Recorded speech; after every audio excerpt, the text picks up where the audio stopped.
Sr. Presidente. Queria, em primeiro lugar, cumprimentar a Sra. Ministra e o Sr. Secretário de Estado, que vem encerrar um conjunto de audições sobre o regime jurídico das freguesias, embora se irá ainda pronunciar a Sra. Ministra da Coesão Territorial para a semana durante a sua audição regimental, nomeadamente sobre as freguesias em territórios de baixa densidade ou do interior.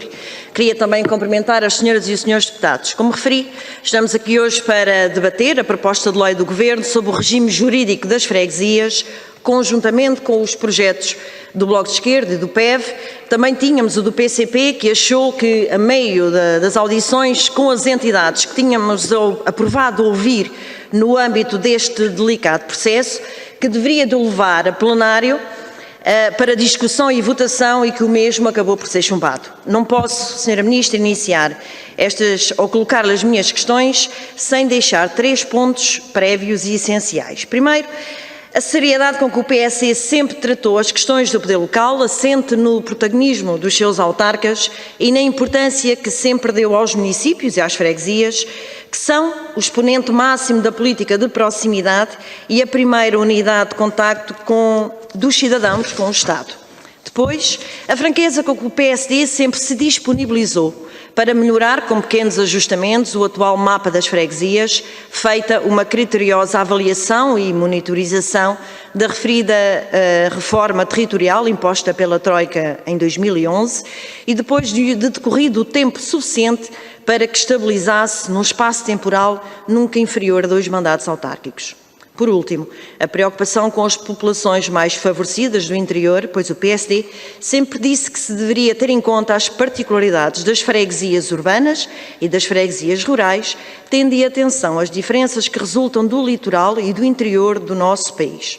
Feita esta nota prévia e decorridas as 8 audições nesta Comissão, podemos adiantar das audições o seguinte. Primeiro, que a reforma territorial de 2013 implicou uma racionalização do número de autarquias locais, mas contribuiu, na generalidade dos casos, para uma melhoria qualitativa da relação entre as autarquias, os seus representantes e as populações. Segundo, que a reforma territorial das freguesias teve uma larga aceitação por parte dos autarcas eleitos nas eleições de 2013, situação evidente pelos resultados alcançados no estudo promovido pelo Grupo Técnico para a avaliação de critérios, para a avaliação da reorganização do território das freguesias, que em audição nesta Comissão afirmou que entre as freguesias agregadas que responderam, 74% não pretendem reverter a reforma e que a reforma trouxe mais vantagens nos serviços à população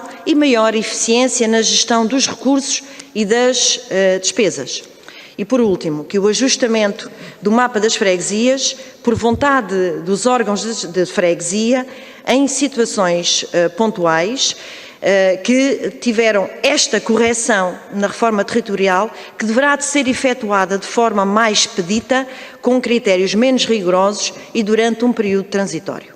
Tal não está contemplado nesta proposta de lei, criando obstáculos intransponíveis para a eventual correção do mapa autárquico, e que foi ontem evidenciado pelo Presidente da Associação Nacional de Municípios. Sra. Ministra, o PSD deixou o Governo em novembro de 2015 e o Partido Socialista, no seu programa eleitoral para as legislativas de 2015, comprometeu-se a corrigir os erros da extinção de freguesias e a avaliar a reorganização territorial. Foram precisos mais de 5 anos para, no passado dia 28 de dezembro, com a Assembleia em pausa de Natal e num quadro de fortes restrições sanitárias, para o Governo dar entrada da proposta de lei que define o regime jurídico da criação, modificação e extinção de freguesias. Sra. Ministra, porquê nesta altura e passados todos estes anos? Esta circunstância determina que esta discussão e votação ocorra no ano em que decorrem também eleições autárquicas nacionais e num forte quadro de constrangimentos económicos, sanitários e sociais. Por tudo isto que evoquei, é importante que nos esclareça as seguintes questões.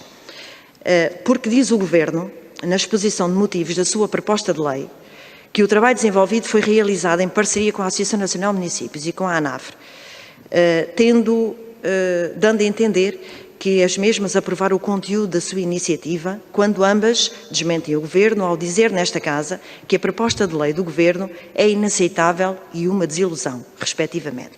Reconhecendo as assimetrias e as adversidades territoriais, históricas e culturais e sociais do nosso território, que dificultam a utilização de um critério único, extensivo ao mesmo, pode explicar-nos, Sra. Ministra, como chegou o Governo ao critério que preconiza que as freguesias em territórios de baixa densidade. Algumas entidades ouvidas nesta Comissão não concordam com a maioria qualificada exigida para a aprovação, quer na Assembleia Freguesia, quer na Assembleia Municipal. Se nos tem algo a acrescentar sobre esta matéria.